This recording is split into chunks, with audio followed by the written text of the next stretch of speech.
buy it, use it, break it, fix it, trash it, change it, mail, upgrade it, charge it, point it, zoom it, press it, snap it, work it, quick erase it, write it, cut it, paste it, save it, load it, check it, quick rewrite it, plug it, play it, burn it, rip it, drag it, drop it, zip, unzip it, lock it, fill it, call it, find it, view it, code it, jam, unlock it, surf it, scroll it, pause it, click it, cross it, crack it, switch, update it, name it, read it, tune it, print it, scan it, send it, fax, rename it, touch it, bring it, pay it, watch it, turn it, leave it, start, format it, Technologic.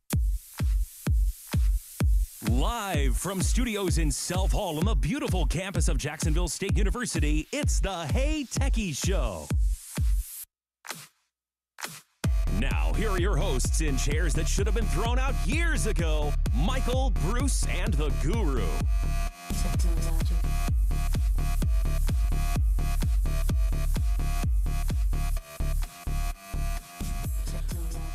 Wow. How's it going, Guru? I'm doing fairly well for a Monday. Fairly well for a Monday. Unless you're listening to the podcast, it could be any day. But as of the time of recording this, it's Monday. I am so sorry. We changed the time and got Guru's podcasting calendar all out of whack. Yeah, it's all right. It's all right. Yeah. So what? So how? Well, we're still trying to get adjusted here, I guess. Yeah, it's all good though. Yeah. I guess you're going to turn my headset back up. That music was there. That's the wrong one. No? that one's yours. That's better. Okay. Well, welcome to the Hey Techies Show. So glad to have you here. If you're here with us tonight, we appreciate it so much on our new night, our second show on our new night. And if you're keeping track, this is episode 144 of the Hey Techies Show. But there's something not quite right tonight. Well, that's always true.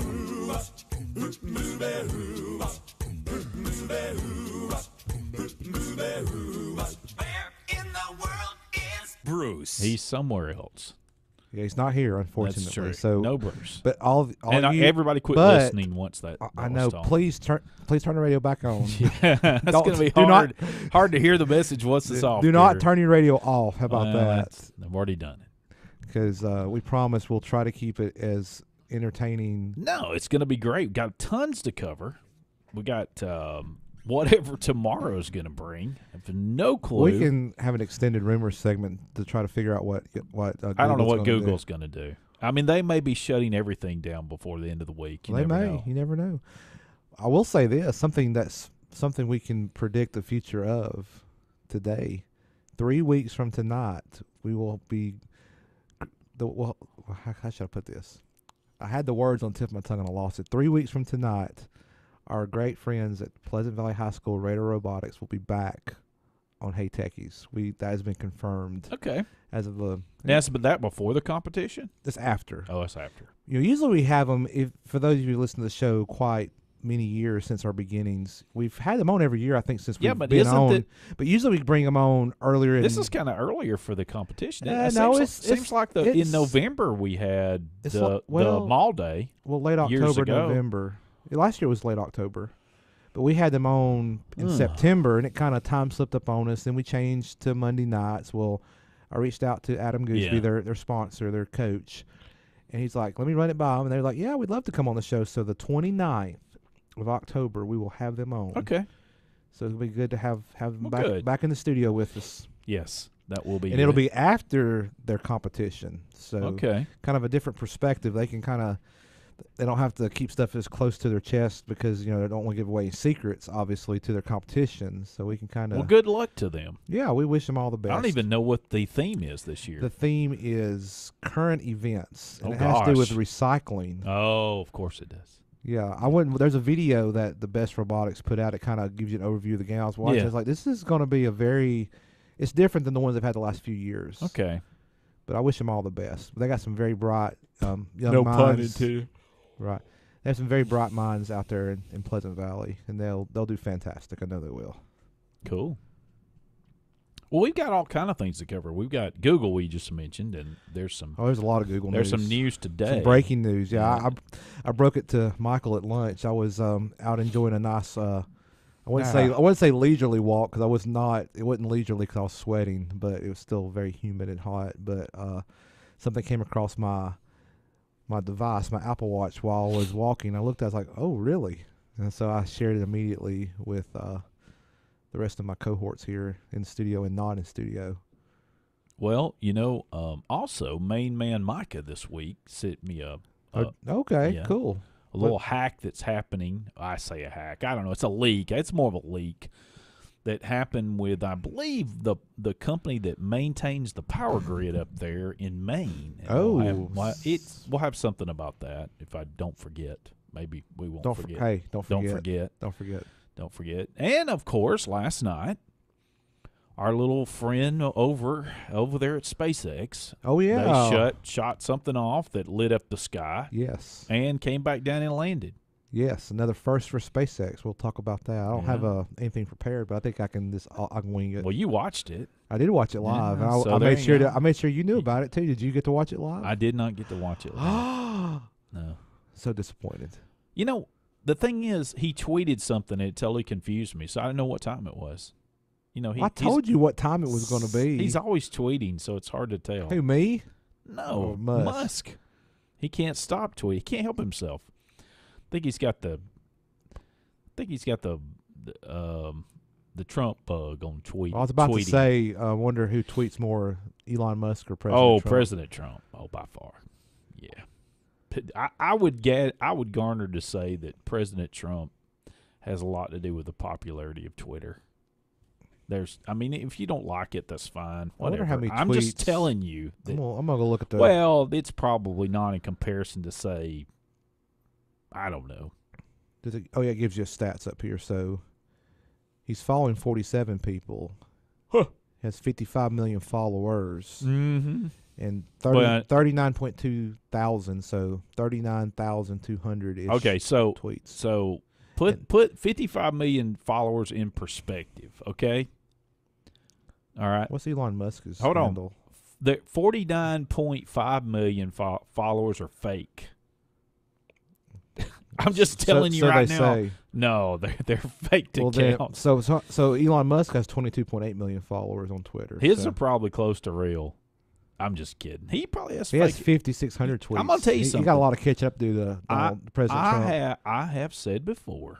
I have the Hey Techie Show account in my Twitter. You keep that close. I can't tell you how many times I get a fake account wants to friend us. It's ridiculous. You can tell them. You can tell that they're fake. They're not real. They're not a real person. It's just it's crazy. Well, so I'm just making a joke. I don't know how many are fake, but there's millions. Well, let's talk about Elon Musk while we're talking about. So we'll talk about SpaceX real quick. We've got 3 minutes for our. Well, I need to do something. Oh, okay. I need to do something. If you don't, I'm sorry. No apologies. We will get to Elon Musk, but I must do something right. Well, I've got a few minutes here. We may go over. Last week, we had a loss in our family. My mama, they called her Mama Brown, Mary L. Brown. She was 90 back in March, and she's lived a long life. But on Friday morning, she was talking away to the people who she was staying with. She was at a home over in South Carolina. She was pretty much had been an independent person, and just in the last couple of years, really, she had to live with someone. But anyway, she was chatting away, and all of a sudden, they said she was just quiet. Really? Yeah. And we really don't know exactly what happened. We assume she must have had a little mini stroke, probably. But she went on to be to heaven, and I wanted to cover that tonight because I loved my mama. She was a wonderful person to know. She was hard-headed, a lot like me. I got a lot of my hard-headedness from her. She was tough. She rarely could be fooled about anything, Just like you. Yeah, right. I don't know about that. She's a wonderful Christian person, loved everybody, prayed for everybody, loved her country as much as anything. Was very funny, dry sense of humor she had. And kind of like you. Nah, sometimes. She was very funny. It's my mom's mom. Okay. She was 90, and she lived a wonderful life, and I'm just thankful that she didn't sit somewhere and suffer. She was not in any pain that I know about. She had good days and bad days, obviously, that we all do. But I'm just thankful that we had her for so long. I was a lucky one in a lot of ways of the grandkids. I got to live with her for a period of time. Oh, that's so cool. I had these experiences that I had, being roommates, me and my mama for a period of time in the 90s. And my kids have grown up around her. It's been fun to watch that. Not all grandkids get to have that kind of relationship with and these are great grandkids. I was grandkid. They were great grandkids. Yeah.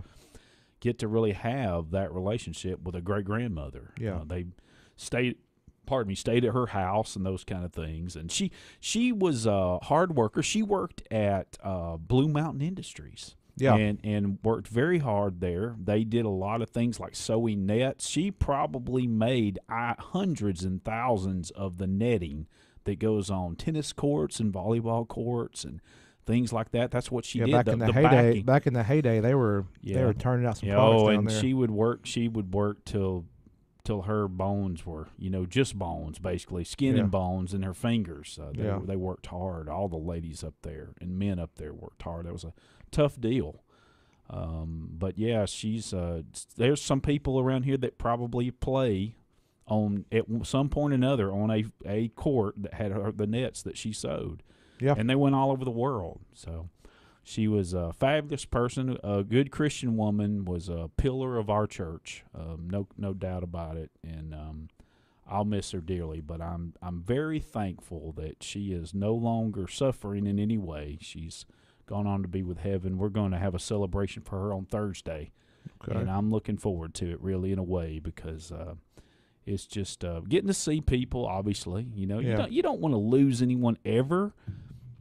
But man, if I get to live to 90, that'll be saying something. I mean, that will be something else if I even come close to that. So it's quite a feat for anyone who can. And she saw a lot of history over her years, a lot of wisdom. So anyway, but I'll say this real quick. I know you're telling me to go to break, but my condolences to your family, Michael, and my prayers for you and your family. I know it's like you said, you don't want to lose anybody, but that's inevitable. That's one thing guaranteed. We will pass on at some point. So very true. Even at that age, you think it's coming at some point, or even if you have a terminal condition, right? But it's still not easy to lose anybody. Right. It was sudden in a lot of ways. It was unexpected. But I'd sort of been prepping myself for a period of time now. Yeah. I've seen the progression. Right. Unlike some of the other family that really had not got to see her, I had been seeing her, and I'd been bringing her food when she needed food and that kind of. So I was kind of seeing, kind of preparing myself over time so that I wouldn't be so hit. But, you miss people. You wish they could stay with you forever, but the reality is that's just not true. We've all been through that more than likely. We've lost loved ones very close to us, family, friends. So exactly right. Again, my prayers and condolences to you and your family. So anyway, when we come back, we're going to move on to the rest of what the Hey Techie Show has to offer tonight, and it's going to be excellent. So don't go anywhere. Be right back. Hey Techie Show.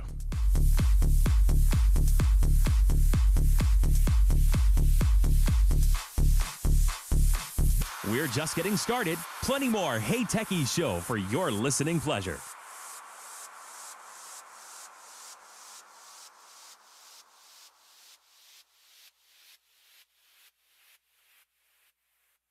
The skills you can develop as a soldier in the Army National Guard can give you an edge in the high-tech job market of tomorrow. The Guard offers career training to take advantage of your skills in science, technology, engineering, and math that can help give you a leg up to a high-paying and rewarding STEM profession. Gain practical experience with emerging technology and equipment not found in the civilian world.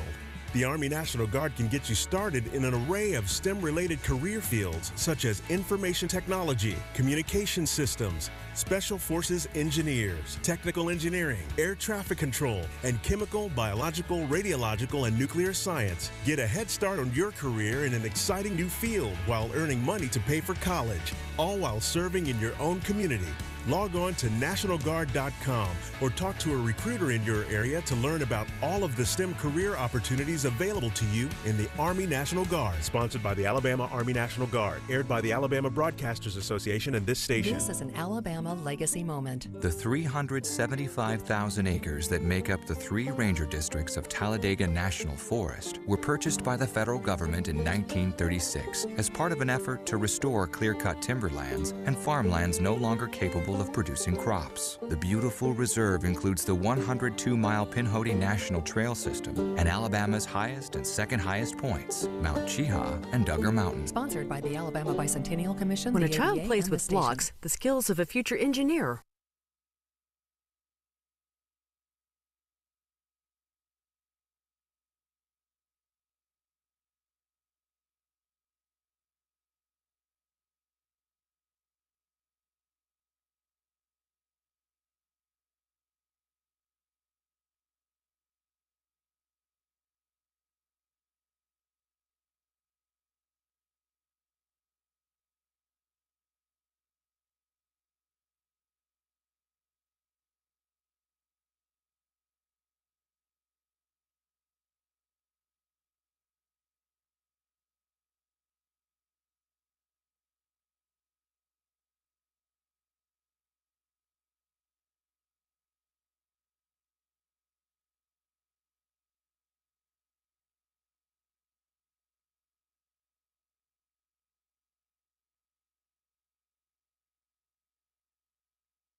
Well, I had no idea that Taylor Swift supported ignorant views. I mean, I had no idea. I realized it today, but I had no idea. Wow. I was just floored. Had no idea that she supported people that have no That breaking news. They absolutely have no eyewitnesses to anything. That's shocking. No information whatsoever. Well, you heard it here first. Yeah. Well, Bruce wanted me to discuss it, and I'm not going to. But I will say this. I was not surprised. The thing about it is, what really surprises you is if any one of these people decide they have a brain. That's what surprises me. Any one of these artists finally have a brain. That's surprising. But anyway, I still like some of her music. It's still catchy. Yeah, just Yeah, we're not going to share that. So. Oh, sure. Well, listen, anyway, I meant to say this. 256-782. 5600. And you can be on the Hey Techie Show, and we'll be glad to have you. Also, questions at heytechieshow.com. Yep. And we'll be glad to have you on. If you don't want to call in, you can get us there. Also, yeah, if you're listening to this after the fact, just shoot us an email. Yeah. And we'll cover it on the next show. That's right. And heytechieshow.com, you can see the video and everything. If you want to just keep we up just with us mentioned that way. podcasts. You can go there. You can go to the iTunes store, the Google Play store. Is that what they call that thing? And also on your Android device, you can just go to your Google search down here. And type in Hey Techie Show. Podcast, and you can start playing it right from there. Wow. Yep. How convenient. Sure can. Absolutely. You can see a list of them. You don't have to have a podcast app at all. Plays it right from the Google search window. Probably the first. We have everyone in every episode minus maybe 5-ish that are not on podcast. Maybe. No, I think they're pretty close to every one. Now, I think the first few we missed and didn't go back. Maybe. No, we had the first one. The first one's there. Oh, Back wow. May 7th. Wow. I think it's there. I'm pretty sure. Okay. I think it is. Anyway, well, you go look at that at your Yeah, at your leisure. Yeah, you can see how terrible it was. God. Or It was a train wreck. Yeah, it I was was. sitting over there, Yeah, it call was. screener, Yeah, and it was wild. It was before I got promoted to. To anything above call screener. Yeah. Well, anyway. Yeah. But that's part of the back story to the Hey Techies That's show. right. Of course, you can find it all there at heytechieshow.com. Anyway, yeah, so Elon Musk shoots off a rocket. Well, Yeah. SpaceX does. And it happens last night, right? Yes, it was last night. Launch was like 9:20ish Central, so it was like 7:20ish Pacific. Yeah. It was launched from Vandenberg Air Force Base. Their launch pad they have leased there. People are like, well, what big deal? SpaceX launches every time, or it seems like they're not like every time, but I mean they're launching frequently, Right. and they are. But this one was unique. So this was their first ever attempt to land the first stage on land on the West Coast. They've done this multiple times at Kennedy and Cape Canaveral, with their landing zone 1. They have the drone ships and all that. And they've done many drone landings out in the Pacific, but there's a lot of, as the host of the webcast said, like there's a lot of extra time required to get this, the stage back, and then they have to get it back to port and then transport it back to the site to refurb it. So there's a lot of lag. So by having this landing zone, they're calling LZ4, right there. It's basically right next door. I mean, it's literally a stone's throw away from the launch pad. So they can land it there. They can right there on site. They can refurbish it, all that, and it's getting them towards their goal of being able to turn these things back around in 24 hours. Okay. And they were successful. Cool. They planted that thing just right on there. I was like, like I told you, spot on. Wasn't Spot it? on. Well, that's awesome. But the primary mission was, of course, a satellite. I forget the name of the satellite. Oh, But when they launched the satellite for a customer, and of course, that mission was successful. That's the primary mission, obviously. Sure. So that's very exciting times for the space industry, as we've said many times on the show. Yeah, it is. So landing the rocket back down successfully. Yeah, the first stage, yes. Yeah, the first stage. Yeah. Well, I assume they're going to be reusing that. I mean, I know that's part of the process. Yeah, and this booster they've flown was a reused. It was reused already. It? Yes. Yeah. Yes. So. Well, SpaceX has their dejectors. There's no question. Oh, about they that. do. I mean, everybody is gonna. I mean, not everybody. And it looks like to me the SEC is one of them. Not SpaceX. Yes. Oh, really? Oh, yes. Well, not SpaceX, I guess I shouldn't say. More directed to Mr. Elon Musk, who, by the way, is still tweeting. Oh, about the Tesla stuff? Yeah, he's tweeting about against SpaceX. I'm sorry, against SEC. I apologize. I'm getting my thing. But here's one I want to talk about. He renamed the SEC. I don't know if you saw this. He renamed the SEC Short Seller Enrichment Commission. Short seller. Yes. So SSEC. No. Or short seller is one word. Short Seller Enrichment Commission. I guess it's kind of like how President Trump. You are fake news. Calls out fake news. Well, so. anyway. I'm just. And he says he should. Try to compare and contrast here. Well, I know. And so he said that the name change is on point.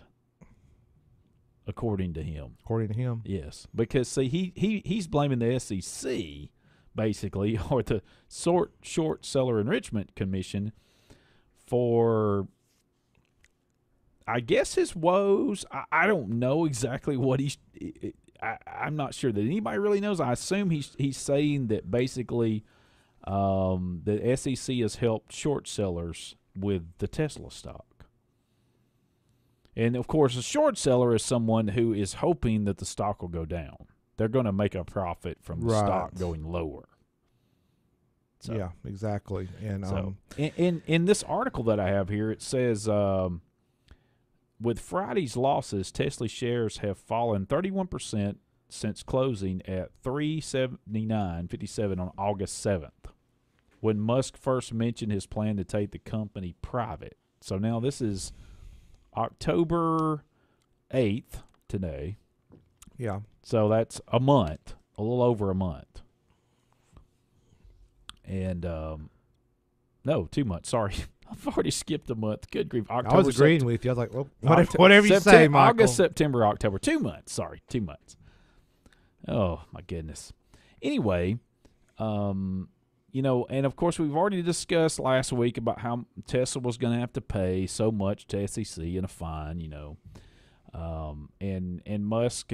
But here's the thing: some of the people that are involved in this, for instance, the tweets show very poor judgment and present a significant and completely unnecessary risk for existing shareholders and those considering buying the stock, said Garrett Nelson, senior equity analyst with CRFA. It's really unwise, as he is on thin ice with the federal regulators. Let's see. On October 4th, Musk tweeted again, apparently, the big funds can and will, as they're suffering a net loss, the index managers like BlackRock make excessive profit from short lending while pretending to charge low rates for passive index trading. He's talking about the short sellers. Yeah. Is what he's referring to.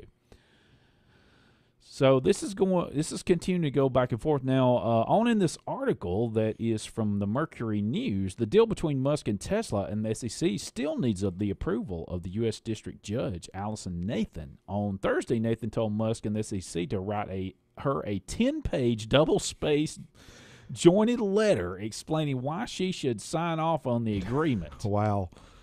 Well, Musk has got go write a report on this. It's like a teacher in school. Go write a report on Musk this. has got plenty to say, so I'm pretty sure he can write it. Oh, he's like challenge accepted. Yeah, right. I don't know. It may not help him. It may not prove what they may not be what the stockholders want him to tell. I think the way we have learned from Elon Musk, he's going to make his point across whether you agree or not. He's going to tell you how he feels about it.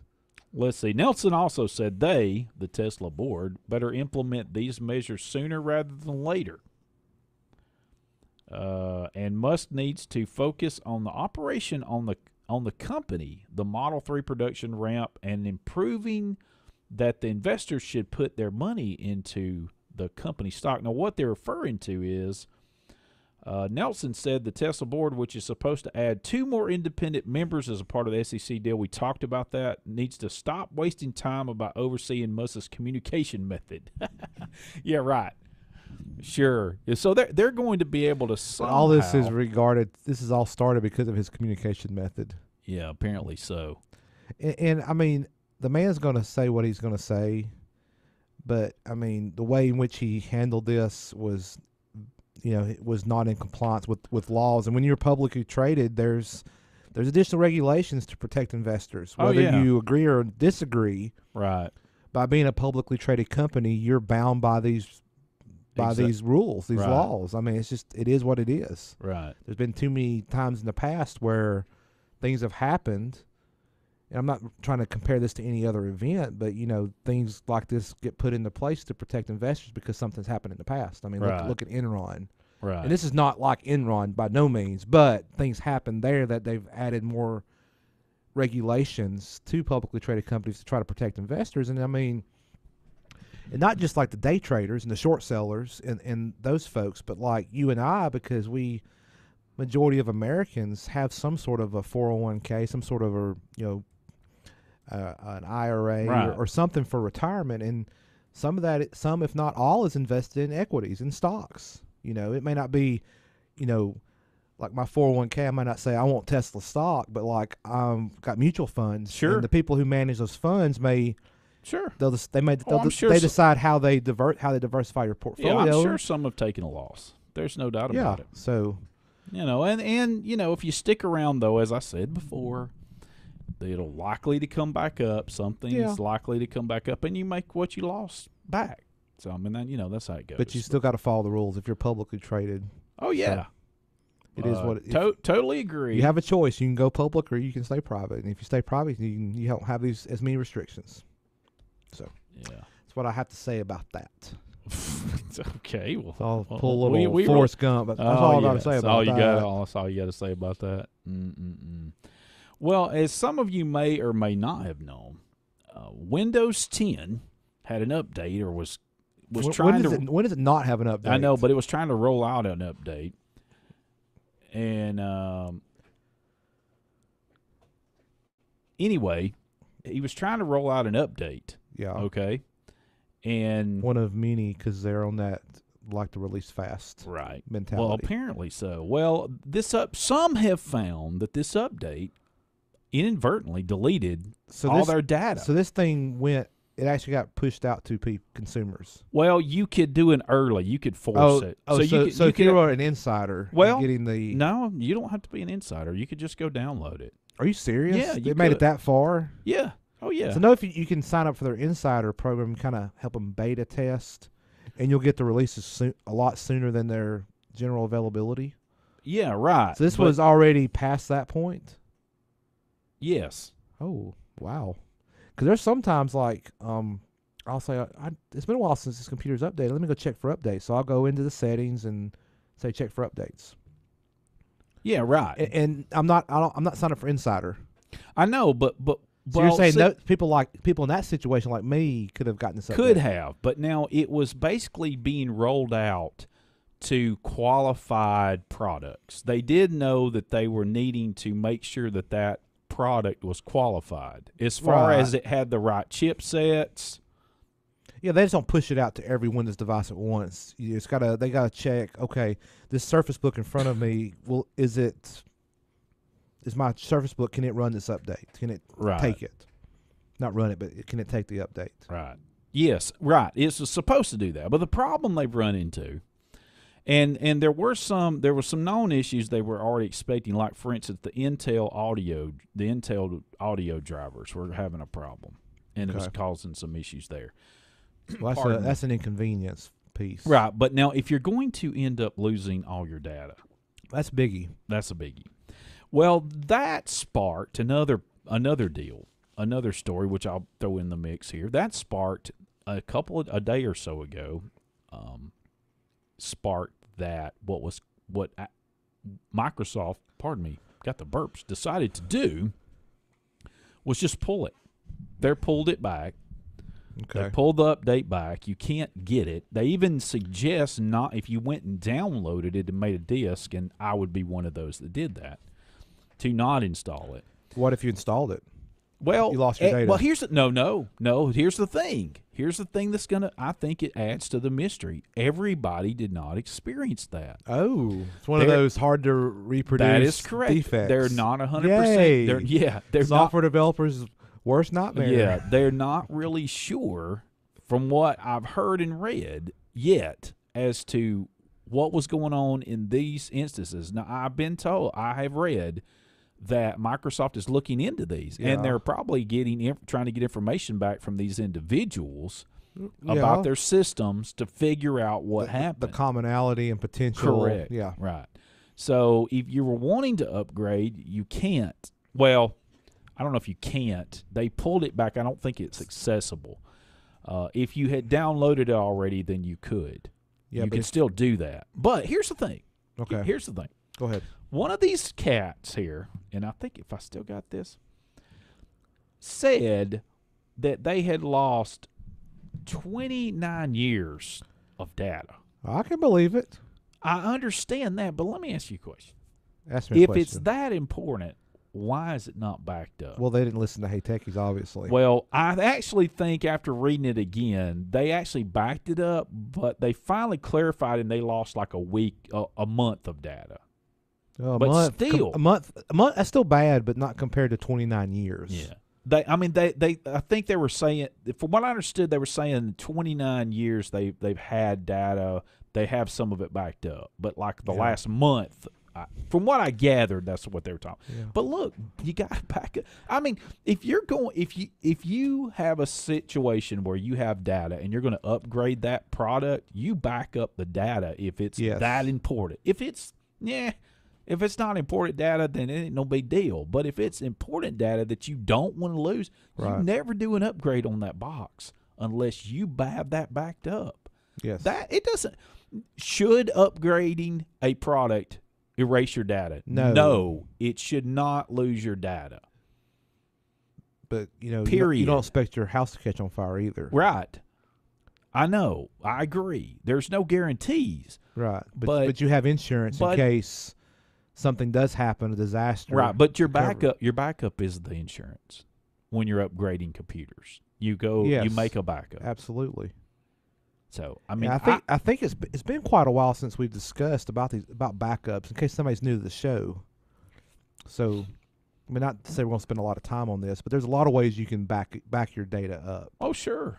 Windows 10 has actually got a built-in means to back up. You can just attach an external hard drive, and it's had that for a while, even in Vista. Oh, it was in Vista, really? I didn't realize it till 10. Wow, no, I'm kind of living in the past. No, I'm kind of behind on that. It was in Vista and in 7. There was a built-in version. And it's right there with you, because if you keep it attached to your computer, there's also risk of ransomware, and if you I can unplug it. Well, that's fine, but if it's still there in your house, then what if a natural disaster strikes your house? Well, sure. I mean, the next step is you could take that hard drive off site. You just got to remember I got to bring it back frequently, and you refresh that backup. But the thing that I highly recommend is, pay for one of these services. And he's like, oh, I spend more money. Well, if your data is that important to you, put forth the money in your budget to pay for some sort of backup. There's a lot of options out there. One I used to recommend, they no longer cater to home users, so I can't recommend them anymore. But the one that I personally use, again, this is not an endorsement because I don't get paid to say this. I'm just saying this is my personal experience. I'm using right now currently Backblaze as my home backup. I got you. It works great on my Mac. They have a Windows version. I think they have a Linux client as well for those that are really geeky. And I think you can also roll your own where if you've got Amazon AWS or Amazon S3, you could use their software to back up to those type of places. But if you're not that geeky, that's fine. You can just pay for the service. I can't remember how much I pay for it. How much do I pay for it? I don't Stand know. by, I'll tell you. Oh, okay. See what the current pricing is. And they also offer business backup, which, I mean, but for a typical home user, they have the personal backup. It's $5 a month. You can pay month to month, $50 a year. So you pay for a year at a time. You save $10, or you can do $95 for 2 years. Okay. So I think I pay for the 2 year, I believe. So save $25 if you're buying a 2 year, but backs it up to the cloud. And I like about Backblaze too, when you have to restore.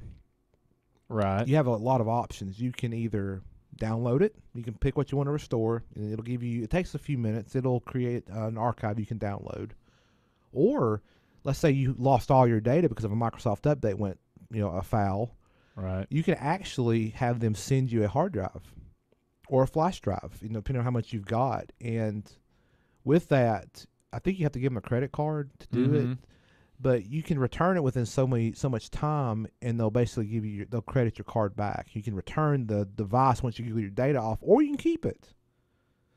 So I mean, to get it back, you have some options there. And the thing with this too is when people are like, well, I don't want to use up all my bandwidth. I understand that because there's metering of bandwidth, but you can. There's settings in there, so you can kind of slowly send it to them. But once the hardest part is getting that initial backup to them. So if you've got let's say you got 50 gigs of pictures and stuff you can't afford to lose. It may take a while to get that 50 gigs to them, but once you get it to them, it's there. And the only thing you send from that point is if you were to change stuff or to add stuff. Right. The software's intelligent enough to know, hey, I added 5 more pictures to this folder. Okay, send those 5 pictures. Right. Instead of sending a whole folder with 20 gigs. Right. Okay. So that's the one I personally use. But there's other options. There's Carbonite. Yeah. There used to be Crash Plan, but they now cater to business only. You can go out there and search, but those are the popular. And ones. we've covered this in several shows too. Yeah, we have. So you can go back and search. You're welcome to go search our. But and yeah, if you search for any of those on our website, you'll probably find the shows we talk about that because we try to document it fairly well. Please back your data up, folks. Absolutely. And if you don't have a whole lot, just use one of these services like Google Drive or Microsoft OneDrive, and just put your stuff in the cloud. I mean, there's debate about Microsoft. You're the product as a consumer, the user. I mean, that's a debate there. I'm not going to talk about here, but just have it somewhere backed up first of all. But to kind of shield yourself more, back it up to the cloud.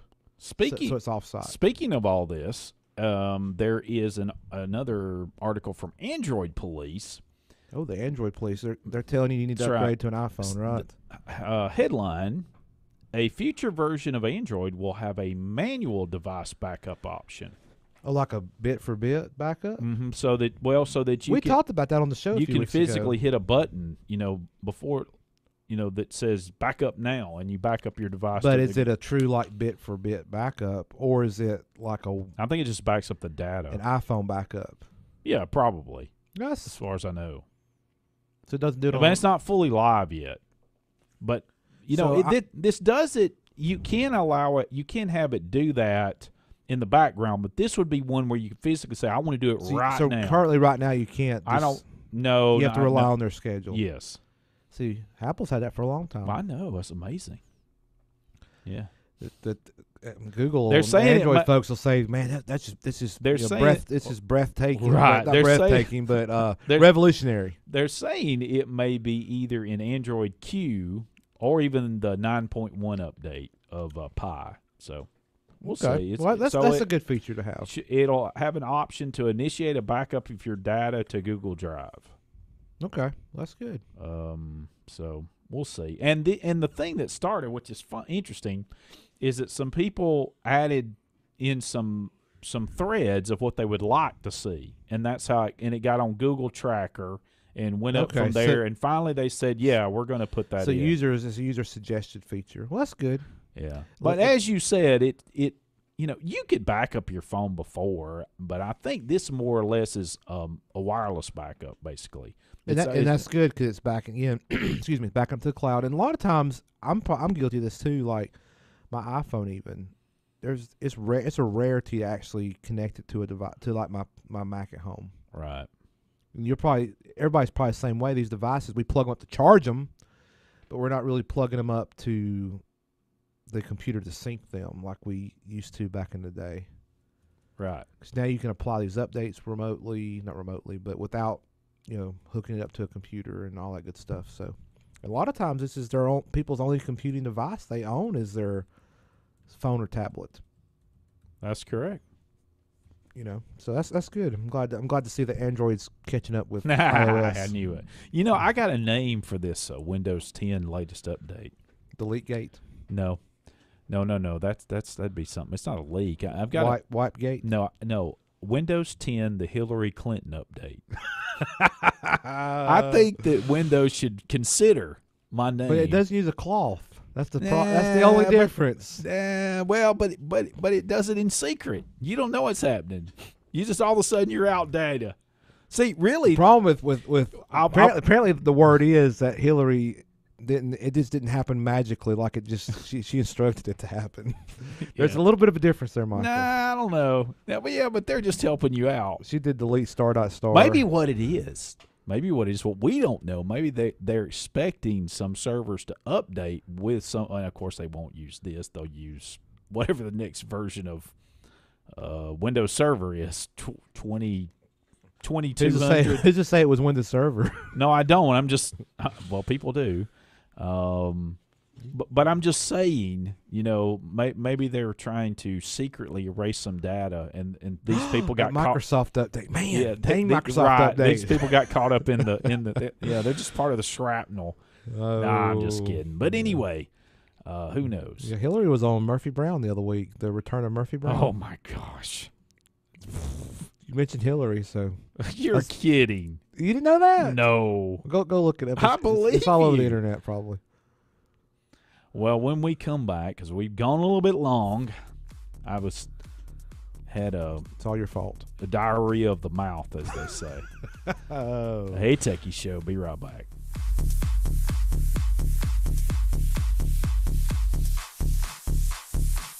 Don't go anywhere. There's more in the queue lined up just for you.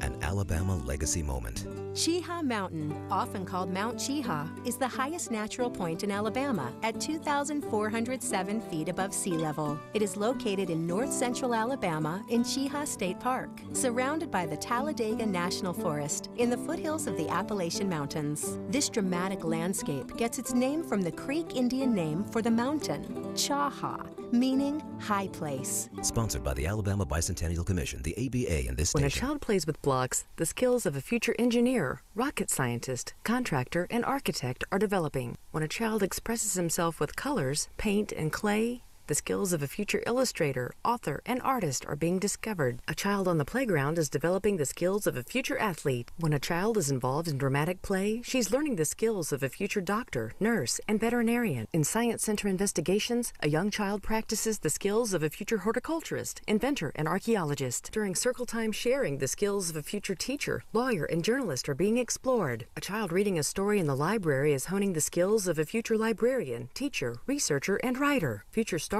are born in the classroom's music center. In a first-class pre-K classroom, children do all these things, and in the meantime, they discover a lifetime love of learning. For more information, go to children.alabama.gov. Sponsored by the Alabama Department of Early Childhood Education, the Alabama Broadcasters Association, and this station. This is an Alabama legacy moment. In the late 1960s, NASCAR founder Bill France was hunting for a location for a new racetrack that would rival the size and speed of Daytona. Eventually, he settled on an abandoned airfield near Talladega, Alabama, and started construction on May 23, 1968. Hello, I'm Bobby Allison, NASCAR 1983 Cup champion and four-time winner here at Talladega Superspeedway as it was renamed in 1989. With 33-degree bank turns and 2.66 miles of asphalt, it's the fastest racetrack in the nation. Bill Elliott set the existing NASCAR speed record here in 1987. Every driver that's run at Talladega has had a wild ride or two. My final win here was over Dale Earnhardt by a fraction of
Welcome back in to the Hey Techies Show.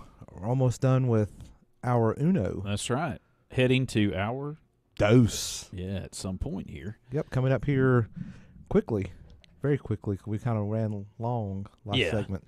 I mentioned earlier in the show that our good friend, Main Man Micah. Yes, our Main Man Micah. That's right, from Maine. Sent me a little You sure he's not from Georgia? No. He sent me a article from the Bangor. Bangor? I'm looking. I'm trying. It's called BDN. It looks like it's Bangor Daily News. Bangor. Okay. BangorDailyNews.com, just like it sounds. Sorry, Mike, we're butchering the name of that BangorDailyNews.com. And the headline, CMP gaffe exposes names, addresses of 77,000 customers, says this article. In Portland, Maine. You know, well, you gonna talk about it? Yes, I am. Okay. I had a thought that of something else. There's a lot of things going through my head, but anyway, apparently the Central Maine Power. Yeah, is the company. That's correct. Central Maine Power. They had a data leak. Customers were data was exposed. Apparently, last year they say due to a human error in information technology. Ooh. They're saying that aren't most of them human errors? That's what I thought too. Anyway, go ahead. More than 77,000 customers had their names, addresses, and former account numbers leaked. Apparently, according to this article, the Press Herald reports the information was discovered during a web search in May by a customer who alerted CMP. The utility then took steps to shut down access to the data and set up new security measures. According to this article, the company emphasizes that its data network wasn't hacked or breached from the outside. It also says personal data such as Social Security numbers were not visible. So basically, more than likely somebody from this utility company put data on a public-facing website. Yes, that somebody discovered. That's what it sounds like to me too. So it wasn't a hack. No, I don't think so either. Just the information. There was lack of control of that access to that information. Yes, to be a good way of putting it. Still not good. No, but at least like Social Security numbers didn't get so it exposed. Says. So former account numbers. Well, probably they probably changed account numbers now since they got exposed. I mean, that's what it kind of alludes to there. Yeah, that's what I was thinking too. So nothing with the transmission system, or it's just customer data. That's what it looks like. Okay, like names and addresses, which it's unfortunate. Not a hack. Information got put out there. That's what it looks like. But the thing is.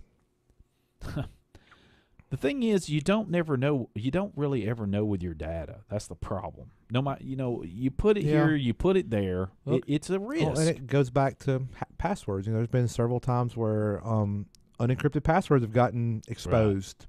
Right. Not hacked, but got exactly put out right. there, and they were made available. And if they're out there made available, you have to assume that data's compromised. Well, you can't use the same password on multiple sites. I think a lot of us can probably raise our hand and say we probably do that, and we shouldn't. Right. So just you gotta do everything you can to kind of what would you call it? Inoculate yourself. Yeah, I from guess this kind of problem. You can call it that. I mean, just an extra line of defense. You don't want the flu, so you go get a flu shot. Yes. You don't want the flu. Or you take extra vitamin C or something to during cold months. You don't want the data leak flu. No, you don't. No matter who you are. Yeah. And apparently Google is experiencing some of this as well. Oh, our friends at Google. Yes. Well, I thought they already exposed our information to all these advertisers because we are the product. Yes. Well, that's the other thing. Some of that we agree to. Yeah, some of it's authorized, some of it's unauthorized. Now, this latest thing with the Google Plus, they claim that there was some access that should not have been. It was accounts for which they're not sure which ones. Mm-hmm. They don't know which ones. It was addresses, email addresses. What do you mean about physical addresses? Could be physical addresses, email names, ages, and genders of accounts that had do not publish this information. Don't make it public. Oh, lovely. Yeah. Yeah. Do not make this public. Correct. Well, we're going to. And the way it's going to get compromised. Right. Anyway. The way the article read, it was like thousands, hundreds or hundreds of thousands of accounts. But I don't know if you've ever used Google Plus. I have an account. I don't. Very briefly. But I have one. Thing about it, even though I don't use it, I have one. And I really don't have a lot out there. Yes, my name probably could obviously be found in a lot of places, so I'm not sure that that's a major deal. I know some people want to be under the radar, but that ship has sailed for me a long time ago. And then obviously you don't want you don't want any of this leaked, especially if you said don't publicize it. Yeah. That's the thing. My big concern, and has been and should be your major concern too, to me, is and we just mentioned it, is the password issue. Yes. The password leak is the most dangerous thing to me. And other things like personal identification numbers, Social Securities and otherwise. You don't want that stuff leaked. No. Nor your password. And so, date of birth. Date of birth. Anything personally identifiable. Absolutely. Well, no, your date of birth, for sure not. Yeah. But some of that stuff can be found otherwise, too. Oh, yeah. Some of that. If somebody knows is a Facebook friend and they know your birth date, everybody says birthday. Oh, it's your birthday. Happy birthday. People can figure out your birthday. Yeah. Just from that little interaction with you. So that's true. And I don't have mine out there, at least Facebook-wise. You have to be my friend, and I'm very restrictive of who I befriend on Facebook. Right. And I befriend. And I don't publish my year either. You can choose whether or not your year is out there or not. That's true. You can. Let's hope Facebook doesn't get hacked again. Well, yeah. But this is Google Plus. But the big kicker here. Nobody uses Google Plus anyway. Well, they're not going to. Yeah, that's what this thing's saying. This is an article from The Verge. I don't know if you're reading over from the same next 10 months, Google Plus will be shutting down.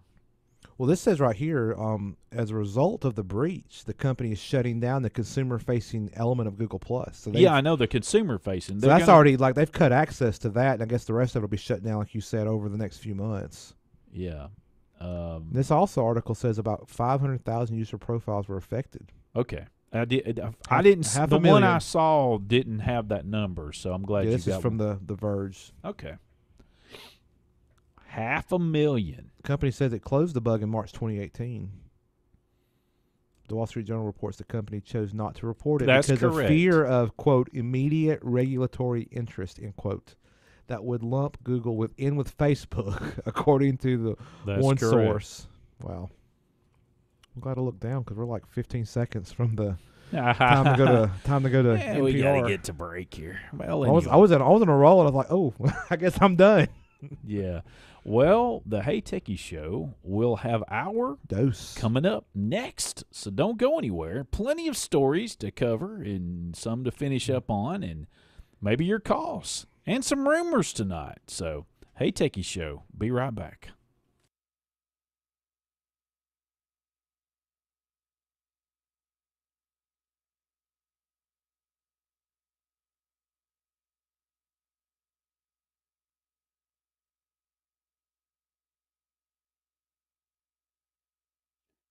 Live from NPR News in Washington, I'm Jack Speer.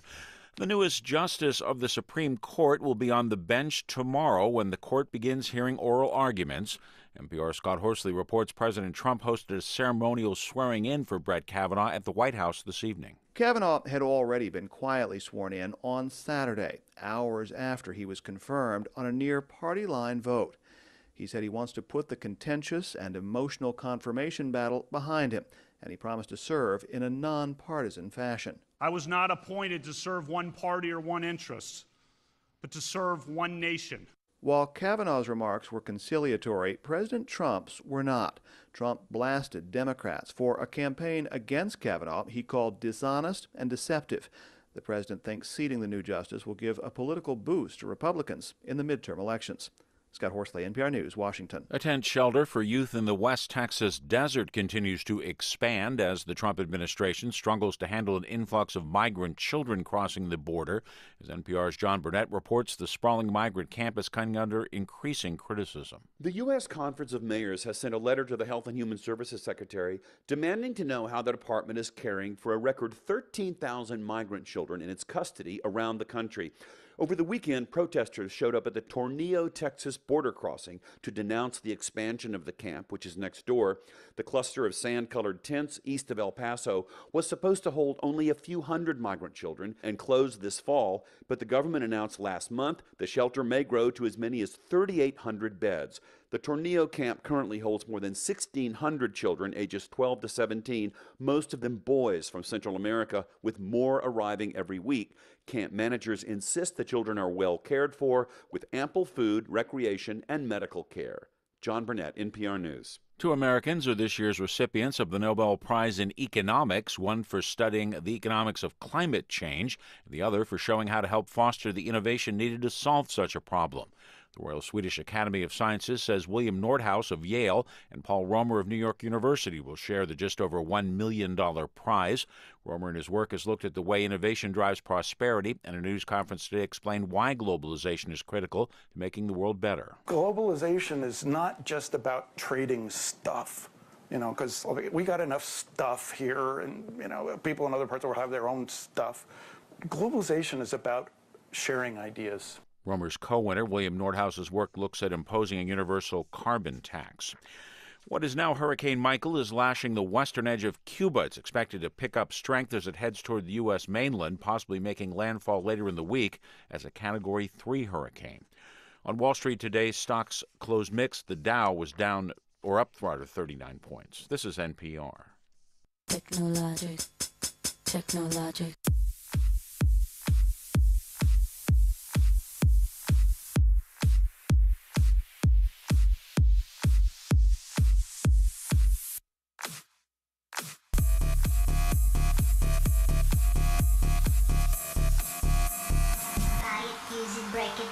Crash it, change it, melt, upgrade it, chart it, point it, zoom it, press it, snap it, work it, quick erase it, write it, cut it, paste it, save it, load it, check it, quick rewrite it, plug it, play it, burn it, rip it, drag it, drop it, zip and zip it, lock it, fill it, call it, find it, view it, code it. Well, Guru.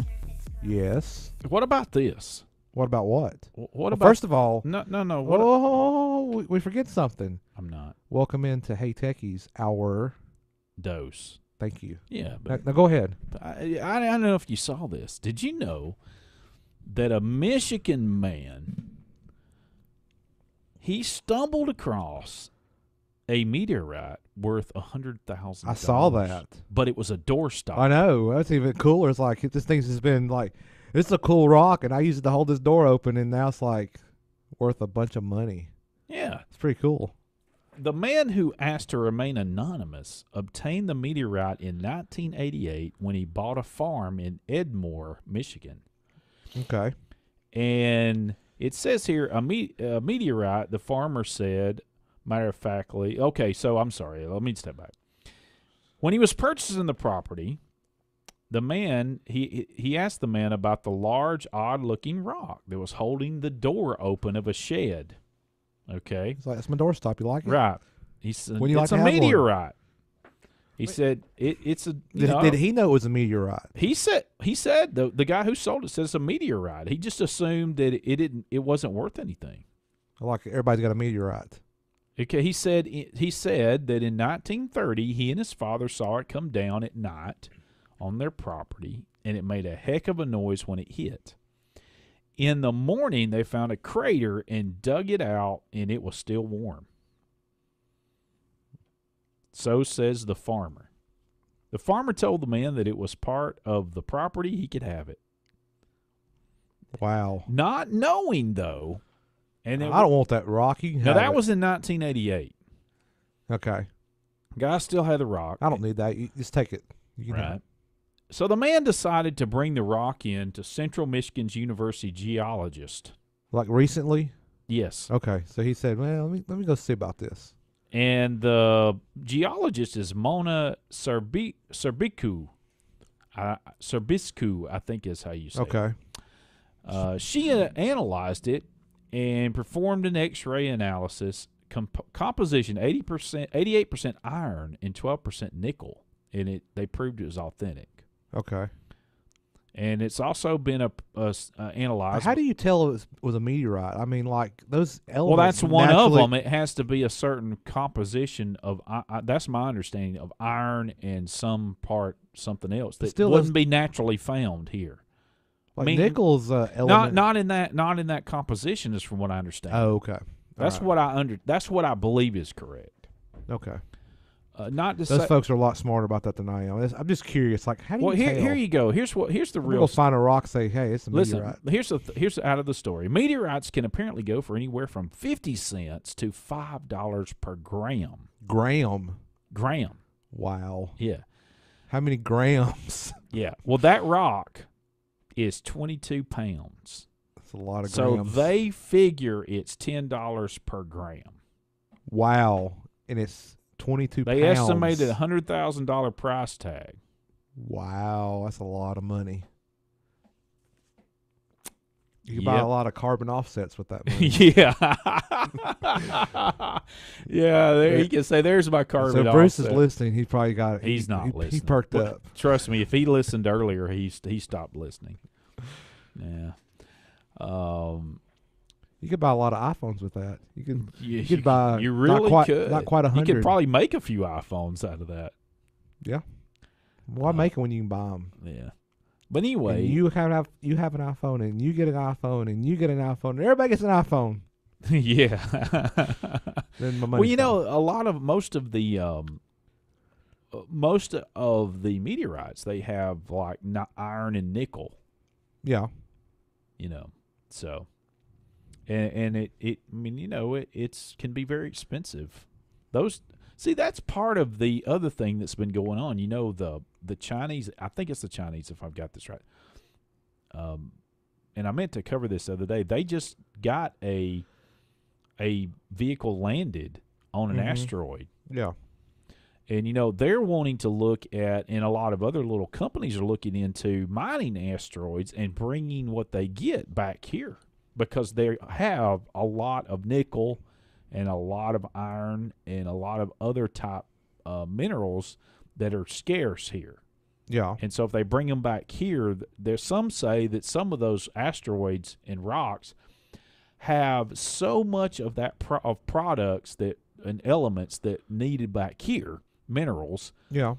That the number would be astronomical. The value would be astronomical. Well, then the value of it would go down if you had more supply here. Maybe. I mean, yeah. I'm not the best at economics, but I know that's what you would say, but the thing is, per gram, it costs so much. But the cost to get it back here. Well, yeah, I know. And it seems astronomical too. The cost to get it back here. So I'll tell you something that's astronomical, or has been in my experience in the past. What's that? Wi-Fi on airplanes. Really? They charge a mint for it, and you could. I wonder how much Wi-Fi you could buy with that $100,000. Anyway, so I saw this. This caught my eyes. Came to me last week. So okay. Headline: Delta Airlines aspires to offer free in-flight Wi-Fi to all passengers. Wow. Before I get into this, it's about this time last year Delta offered iMessage and Facebook Messenger and WhatsApp. Right. I think it's WhatsApp. Maybe some other messaging service. I remember you saying but they offer that free on their in-flight Wi-Fi. You can message people. You can't send pictures. We test that. Even Signal works, but you just can't send pictures. Right. So last Friday, Delta Airlines CEO Ed Bastian, excuse me. Sure. Sorry, Mr. Ed. I mispronounced your name there. Told the audience at the Skift Global Forum in New York that the airline was working hard towards offering free in-flight Wi-Fi to all of its passengers. Though Bastian neglected to attach an exact timeline to his claim, he noted that the plan comes in response to Delta passengers' vocal desire for fast, free connectivity. And he's quoted here, "I don't know of anywhere else besides in an airplane that you can't get free Wi-Fi. Huh. We're going to make it free." Wow. Gonna make in-flight Wi-Fi great again. But now that's a lot different than your Wi-Fi down on the coffee shop. Well, yeah. There's a lot of different infrastructure. It's got to cost a bundle to get Wi-Fi on that. And this notion, this article from Forbes goes on to say, this is not a new notion, but successful execution is a new notion, because there's been some airlines that have done this to maybe not so success maybe. Some airlines like Qatar and Philippine Airlines offer free Wi-Fi for a limited amount of time or data usage. Others like Turkish Airlines and Scandinavian Airlines offer it to its most frequent flyers while charging everyone else. And I've followed some of that. And there's some airlines that do things like that. If you're in like the business class, you may get it complimentary, where if you're in economy, you don't, or you get so much of it for free. But Delta's wanting to give it to everybody. So if you're on a Delta flight, they want it to be, their goal is to where you have in-flight Wi-Fi. It's included. It's not free. It's included in the price of the ticket. Right. You know, you don't have to pay extra. So, let's see.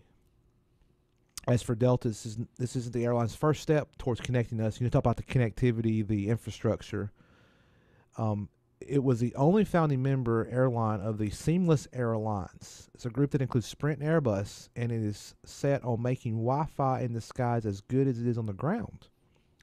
And it has been making bold investments in wireless technology for years. You know, we've mentioned this before.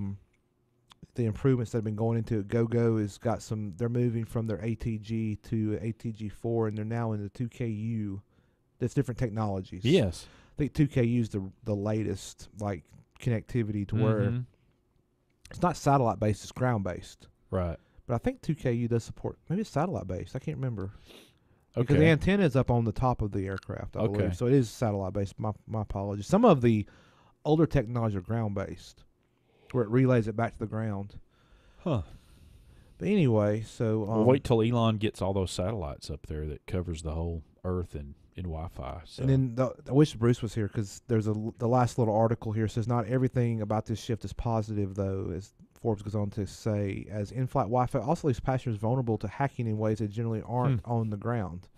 In a confined locale that is in an airborne aircraft cabin, hackers have more leverage than many of us prepared to combat, and some even use sophisticated hardware stowed in carry-on baggage to access data better kept behind closed doors.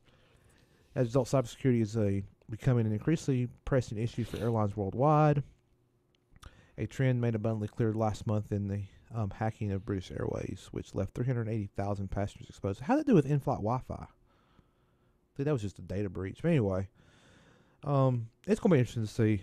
Excuse me. Let's try to see if there's anything else imported in here. It goes on to talk about in-flight entertainment, and who cares about that? That's not about Wi-Fi.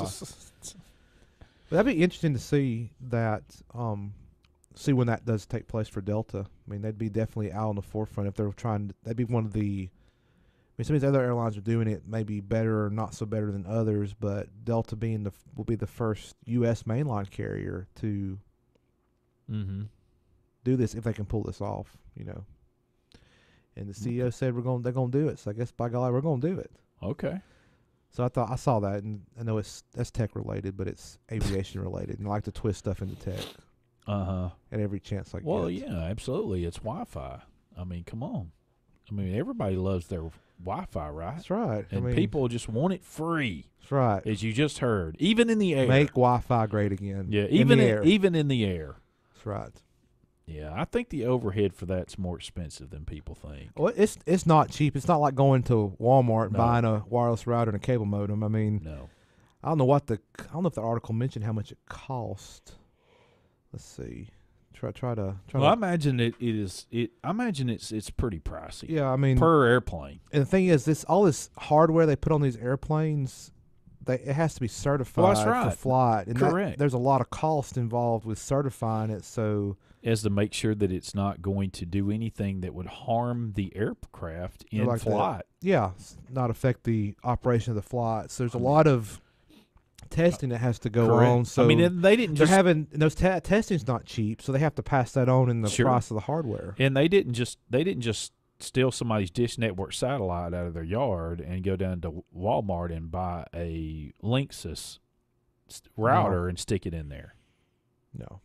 So let's see if I can try to figure out how much it would cost to put Wi-Fi in plane. Google's your friend sometimes. It'd be millions. I mean, if you really got it, if you broke it down. The cost of equipment. This is an article. See, it costs between $200,000, according to this article from tnews.com. I don't know if this is credible, but I just Googled it, so it's on the internet. It has to be true, hey, right? there you go. Costs between $200,000 and $300,000 to fit a single plane with Wi-Fi. A single plane? Depending on vendor and whether it's ground-based or satellite service. Applies to JetBlue, for example, which announced it would be equipping its fleet with Wi-Fi through the course of 2013. The carrier says it will offer free Wi-Fi until 30 aircraft are kitted out. This was an article from, I don't know when this was. Oh, it was 2013, several years ago. Yeah. But anyway, move on here. How about this? So this is from Business Insider. We talked about Walmart's grocery pickup and online pickup and how they're going after Amazon. Well, Walmart built a new vending machine that retrieves groceries within seconds. So, some of the stores, we have one thing down in Oxford where if you order stuff through like Walmart.com and you go to pick it up, you usually have to go to the counter and somebody has to help you. But they have this thing at Oxford Walmart. My friends told me about it. I haven't used it personally, but it's like a tower. It's called a pickup tower, and you like go up and scan this little code on your email, and it dispenses the order for you. Like they're stored in this tower that kind of gives it to you. But you have to walk in to do this. So kind of along the same lines, but Walmart is now expanding a test of automated grocery kiosk. Company's testing a second version of the concept, which serves as a vending machine for online grocery orders at a Walmart Supercenter in Sherman, Texas. Has a picture here. It looks like it's like you pull up to it. It's like like you just pull your car up and like you walk up to it and get your groceries. Is what looking at the picture. But this article goes on to say kiosk allows customers to pick up online groceries in seconds without interacting with employees. Here's how it works: customers purchase and pay for groceries online. Then Walmart employees pick and pack their orders and store them in bins in this 11-foot by 127-foot kiosk, which is attached to the store. Excuse me. The kiosk has refrigerators and freezers inside to keep the groceries fresh. Sure. It's got another picture here. It's like a little touchscreen thing and then like these little doors beside it. When customers arrive to pick up the orders, they walk up to the kiosk and scan a barcode located on their order-ready email from Walmart. Their groceries will appear within 1 minute, bagged and ready to load into their cars. It looks like a big ATM. Yeah, just a very large ATM. So Walmart tested its first automated grocery kiosk in Oklahoma last year. The new version is bigger and can serve 5 customers simultaneously. Wow. The first version can only serve 2 customers at once. Not only do customers not have to wait for an associate to bring them their order, but they also never need to set foot inside a store. The whole process can take less than a minute, and we'll be adding more pickup times soon to allow customers to pick up their orders anytime, day or night. That's the quote from a Walmart spokesperson. No cost for picking up the grocery, but customers must spend at least $30 per order to use the service. It's just like I thought that was just stepping in the store. You spent that for real. That's like that'd be like the awesomest thing. Because I will say I've said this on the show. I'm a huge fan of Walmart online grocery pickup. And if you check in with their app before you arrive, I mean, you usually don't park less than a minute, and they're coming out with your groceries. Sure. I mean, you can't get any more convenient. They just figured out how to make it more convenient. You just pull up and it's like, ta-da! Right. I think it's great. The only thing there is you have to load your groceries in your car yourself. Yeah. But again, that's putting some automation to where they don't have to have employees on standby waiting, because you have to have people available to bring your stuff to you. Right. This is kind of eliminating that. So there you go. Yeah, that's cool. Well, don't go anywhere. The Hey Techies Show will be coming right back. Yep. That all you got to say? That was it. Yeah, thought that was to the point. No representation is made that the opinions of hosts here are better than those of the average tech show. But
thanks so much for joining us on the Hey Techies program. We really appreciate it. Hope you're doing well tonight. And don't forget, 256-782-5600. You can be on the show. Glad to have you. I about started. I was hitting those notes on that song as we came back from break. Sure. Can you believe that? Yeah. Yes, I can, actually. I was a tenor in high school. Well, there you go. Until my voice changed. Okay. Then I was in the baritone range. Anyway. Okay. I can hit some of those notes still. I don't doubt it. Good old Maroon 5. I'd heard that song, but I didn't put that. Oh, you weren't doing like Bruce and just like using Google to tell you what the song was? I was just listening. I knew they sounded familiar, but I couldn't place it right off the bat. So anyway, well, I wanted to. I saw this article earlier as I was doing some show prep, and let's see, I had it right here, and of course I lost it. I wanted to, because we were talking about. Did I close that? Oh no, passwords. Did you know that California, according to an article from itproportal.com, well, I don't know whether it's worth anything or not, but California to ban weak passwords. The state of California? Mm-hmm. Okay. Now, some of you may say, well, how in the world would they do that? I know, I am yawning up a storm over here, Guru. Well, it's contagious. I know. I am too. So anyway, weak passwords. Now, what they're basically referring to is that devices sold in their state will no longer be able to have passes like admin and password. They're going to have unique passwords created. So like generated like unique, the wireless remote routers. Yes. Yeah. I thought most of them are doing that anyway nowadays. I mean, I haven't bought one in quite a while, but I know when you get them, like I think most of the them ones that are are provided through like your internet company, cable satellite company. But I think some of them aren't. That's been an ongoing I know, thing. yeah, but I just thought that was. According to this article, California has passed a law that sets higher security standards for all internet-connected devices made or sold in the region. Under the new law, but what about like each gadget must be given a unique password when it's made. What about like smartphone stuff? You have to use your own like Google password or your iCloud password.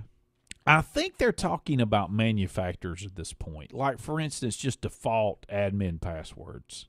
Okay.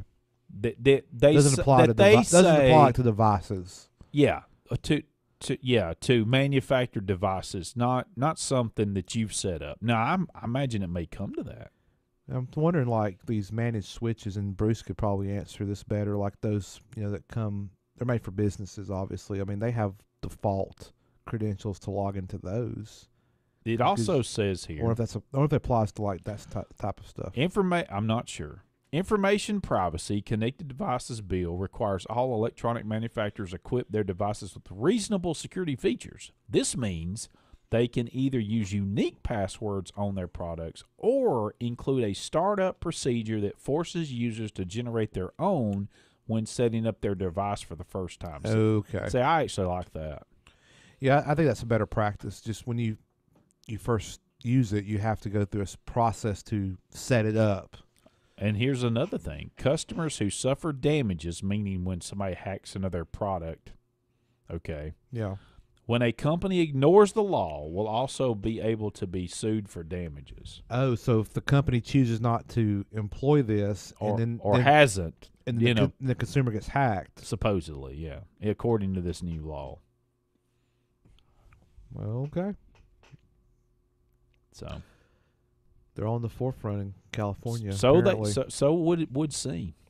Yep. They say they're saying it anyway, and in some areas that may be true.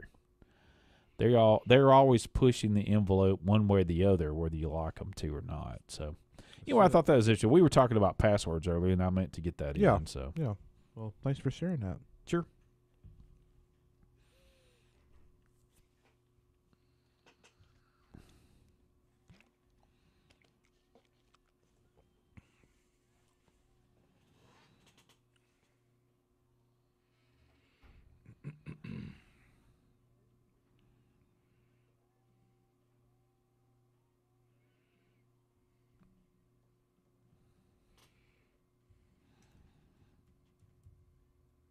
and that's reflected.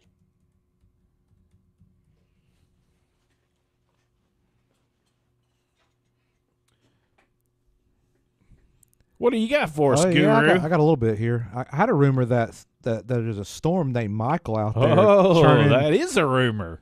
It's not a rumor. It's no, that's a fact. Real of thing. life. I was just pulling something up on my phone. I saw our friend down in L.A.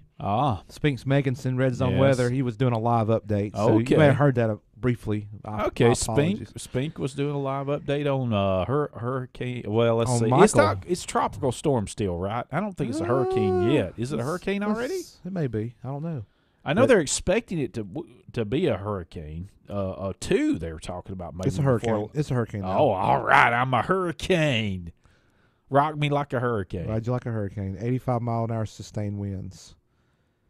Yeah, I know Governor Kay Ivey, Alabama Governor Kay Ivey has already declared a state of emergency down in South Alabama. And that just frees up resources. It's not saying there's going to be damage. I hope there's not, but, it frees up resources to where make sure folks get out of harm's way. And I know Bay County, which is the county Panama City's in, they've ordered like 120,000 folks to evacuate right there near the coast. So prayers for all those down in harm's way. Yes. But back to rumors. Let's talk about some rumors. We'll talk about something a little more positive here. We can start speculating on what's coming up. So this is back to Apple. Shocking, I know. Oh, I know. I want to talk about what you think for tomorrow's Google event. We can talk, man. I'm not an expert enough. Me neither. More of an expert than I am. Put it that way. Anyway, so this rumored Apple October event. They've done it the last several years, and according to this Mac Rumors article, they've done it 6 of the last 8 years, with 2015 and 2017 exceptions. So odds are in the favor they're going to do one this year, but there's been no official announcement. No invitations have been sent out. So Mac Rumors has got a little table here of the last times they've done it, over the last 8 years. Right, exactly right. And they're anticipating invitations to go out Tuesday the 9th, which will be tomorrow, or the following Tuesday the 16th, with an event on the 16th or the 23rd respectively. And they're I am so sorry. Oh, stupid ads. Okay, that's okay. So the list of the short list of what's expected if this event takes place. There's a lot of ifs, ands, or buts, and expectations. Sure. iPad Pro with Face ID. Yeah. I think we've covered that on the show before. Yeah. New entry-level MacBook. I don't know if we really talked about that much, but yeah. iMac refresh. I thought the MacBook Air was an entry-level MacBook. Was that not originally what that was? I mean, price range. This next generation with the super thin keyboard I cannot stand. Okay. Anyway, iMac refresh. So it'd be nothing. When they say refresh, it's just the same overall design, maybe just a bump up in the specs. Right. Yeah. And then Mac Mini refresh, which we've talked about at length, because that's the one I'm waiting to see what they're going to do. That's the expected ones. Now. Then they have a list of what they call wild cards. These are less likely. Air power. That's that. Isn't that's that charging mat? Oh yeah. Yeah. I suppose so. AirPods 2. When the original AirPods is not enough. No, you have to have the second version. So you can spend another. Them things are like what, $200? Yeah, they weren't cheap. For just little earbuds. Oh my goodness. Anyway, Apple Pencil 2. Yeah, you got to have that too. You need that. And lower priced HomePod. I haven't heard how lower priced than Apple does not usually jive. No, and I haven't, especially if it's a new product. I don't know how unless they just drop the price. I don't know how those are selling. I haven't heard. I haven't either. Look that up. But they go on to say they're looking for Mac Rumors is expecting an event in the second or third full week of October, making the following dates possible. We just kind of went over that. Some Tuesday, Wednesday, and Thursday times. Apple typically invites the media to the October event 7 or 8 days beforehand, like we just talked about. And it'll be interesting also, this article goes on to say, to see how the iPhone XR plays into the event. Apple's already unveiled the phone, but pre-orders don't begin until Friday, October 19th. Mm-hmm. Here's the AirPower. You can charge your phone and your AirPod case all on the same. Oh man, man, how convenient! That's right. there's an update to this article that when I first read it, it says Apple CEO Tim Cook will be in Brussels on Wednesday, October 24th, likely ruling out an event that week. As noted by VentureBeat's Jeremy Horowitz. Another option is Tuesday, October 30th, which would avoid interfering with the iPhone XR launch in fall 2 days before Apple's Q4 earnings. I don't think the late October, because you're starting to get into the holiday shopping season, because I know as a former person in retail, like you're as soon as you get out of Halloween, like it's November 1, you better be ready for the holiday shopping season. That's true. And really before then sometimes. Yeah. So it'd be interesting. It's just funny. Somebody commented on this article. I find it extremely unlikely that Apple won't embrace the notch wherever possible. It's got like Photoshop pictures of like a notch in the iPad, a notch in the iMac, and a notch in the Mac Mini on the front. With a camera. With a camera. Front-facing camera. Yeah, anyway. And the Mac Mini. But the other one I had real quick, this is less of a rumor. But it's a look at all the new emojis coming with iOS 12.1. So you're getting we talked about emojis and how there's like an emoji governing body, I guess you could say. But they're going to introduce more than 70 new emoji. Yes. Oh, yes. And I'm all about those. These debuted earlier this week in a beta of the second iOS 12.1 beta. So you got some new faces. Faces with hearts, heart face, cold face, partying face, woozy face, and pleading face. That's interesting. I'm just looking at the actual emojis now. New people. We got new people. You got a man and woman with red hair, man and woman with white hair, man and woman with curly hair, oh, heavens. Man and woman with no hair, superhero, male and female. We haven't already had a bald person on Apparently not. Oh, my goodness. Male, female, superhero, male and female. Got to have that. Supervillain, male, male and female. Body parts, leg, foot, tooth, and bone. What? Yeah. This is a picture of a leg, a foot, a tooth, and a bone. Clothing. What would you use that for? I don't know. Sorry, I just... Well, you can use the foot one when you said they planted that landing on that SpaceX rocket. Foot, I guess. Foot, 4 foot for the landing legs. Anyway, clothing. Goggles, a lab coat, hiking boot, flat shoe. Toys. Teddy bear, a jigsaw, piece of a puzzle, jigsaw puzzle, and a chess pawn. You know, the little pawn from chess. Yes. Skateboard, lacrosse, softball, flying disc. That's under sports. Animals. Got new animals. All right. We don't have enough animal emojis. Now you have the raccoon, the llama, hippopotamus, kangaroo, a badger, a swan, a peacock, parrot, lobster, and mosquito. Yeah. There's a science category: microbe, test tube, petri dish, DNA, household. Here we go. He's getting the good stuff. Household now: lotion bottle, soap, sponge, safety pin, broom, roll of paper. Looks like toilet paper to me. Thread and yarn. Then you got some food items. You got mango, leafy green, bagel, salt. It's like a salt shaker.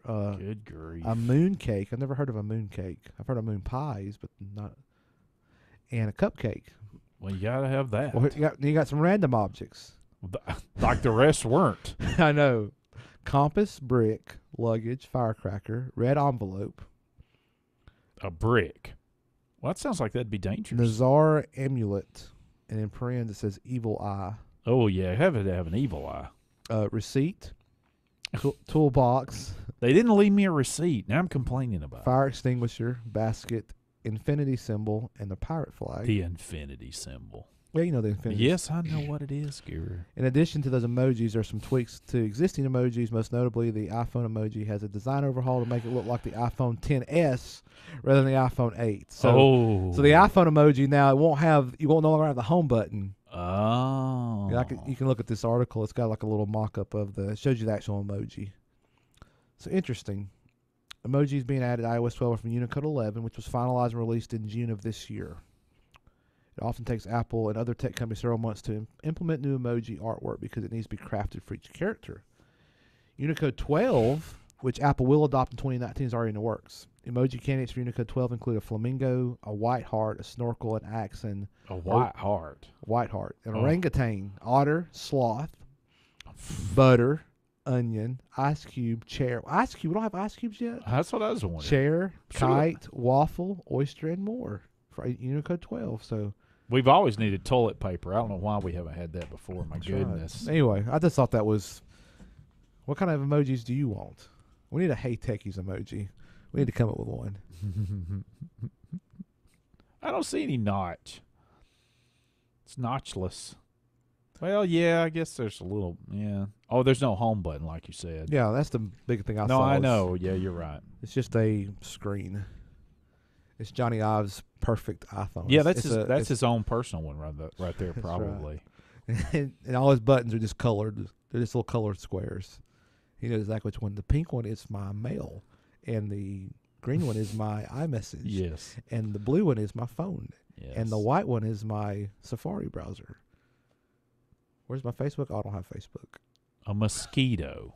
That's right. Now, I've always got to have a mosquito. Of course. How have we gone this long without having a mosquito? I know. So, real quick, we got 4 minutes till the break. So this Google event, or Android, what is it, Google? Mm-hmm. Yeah, you don't know? I do not follow this. Bruce is going to and probably half the audience oh, man, Guru. No, it is tomorrow, but the question will be now, will it be full of questions about Google Plus? Will every other question be what else got leaked? What do you think this is going to affect your bottom line? They won't talk about that. Probably not. But the theories that I've seen will be things like a new phone, and we've seen that the Pixel 3, which Bruce is not interested in.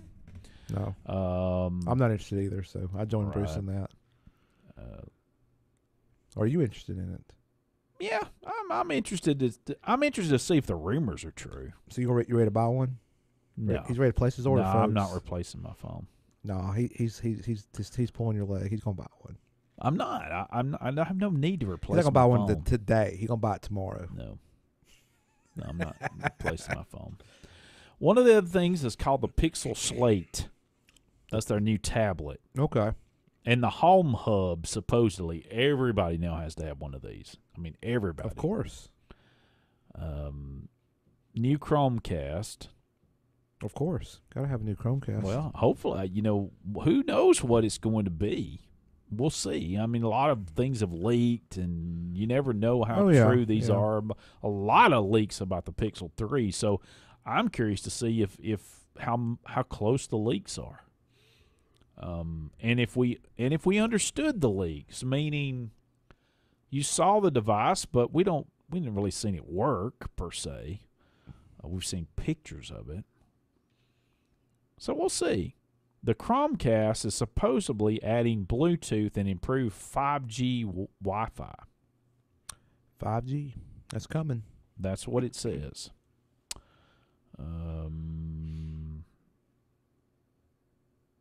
And it says that Best Buy is apparently already selling it.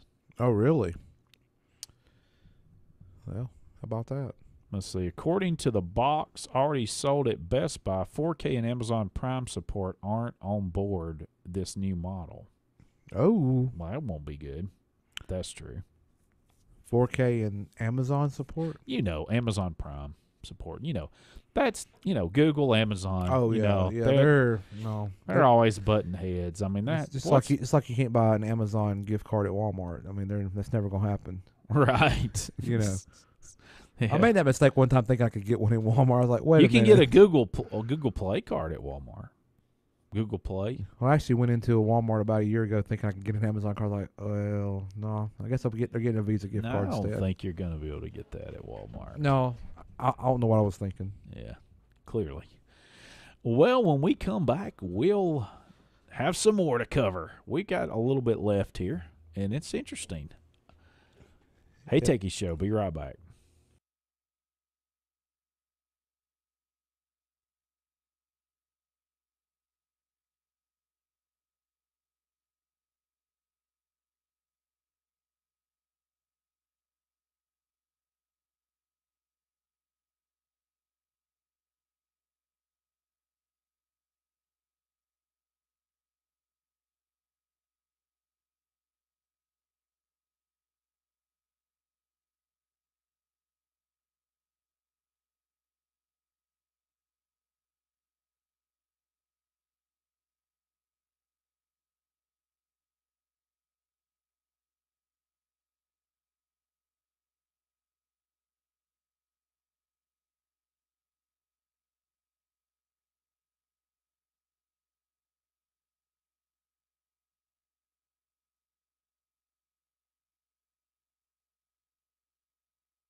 Welcome back into the Hey Techies Techies show. I was trying to. Oh, we didn't plan that, obviously.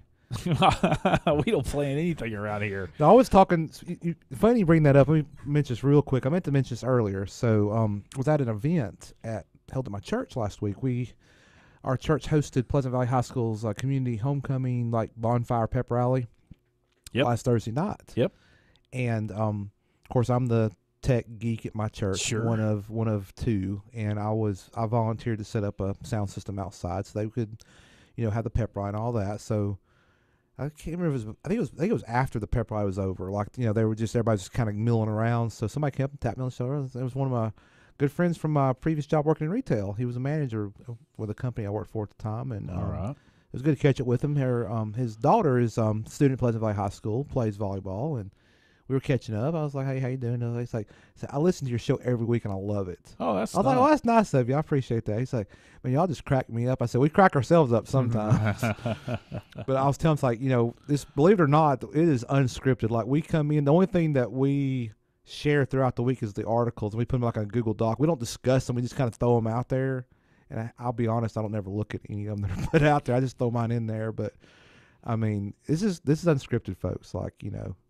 He's like, "Well, I can't believe it." That's like, "Well, believe it," because we just throw ourselves in this studio and just have a conversation. Anyway, thought I'd share that. So it was always good to get positive feedback. Yeah. Well, we'll try to get as many of our last stories in our overclock stack Ready segment. to go. We don't do that too much, but I thought we would throw some together. How about this, Gary? Voyager 2 is getting close to interstellar space. I know. I read that the other day. Did you read that? Yeah. That was interesting. That's it was, where it was launched in the late 60s, early 70s. Yes. Launched on August 20th, 77. No, I said early 70s, I meant late 70s, excuse me. And it's going out of the heliosphere. It was just designed to go into deep and within our solar system. It made flybys of like Saturn and Uranus and Neptune. I think. That's correct. I can't remember the exact mission, but it's well exceeded its planned mission. And so did Voyager 1. Voyager 1's already passed. And so they're getting signals similar to when Voyager 1 went through this. So it's sending back signals that are similar to that. And so Voyager 2 is quickly going to be out of our solar system, so to speak, and into interstellar space. That's pretty cool. So anyway. Well, keeping on the space theme, did you know this is World Space Week? I did not know that. Well, it is. It's World Space Week, and don't have much to say other than this Wikipedia article. It's an annual holiday observed the October 4th through the 10th. It was started by the United Nations. So anyway, World Space Week this week, so there you go. But the other space article I have is, after more speculation about the cause of the ISS leak, NASA issues another statement. I saw something about that. So through a thorough Russian investigation of the leak, through their orbital module, through the Soyuz spacecraft.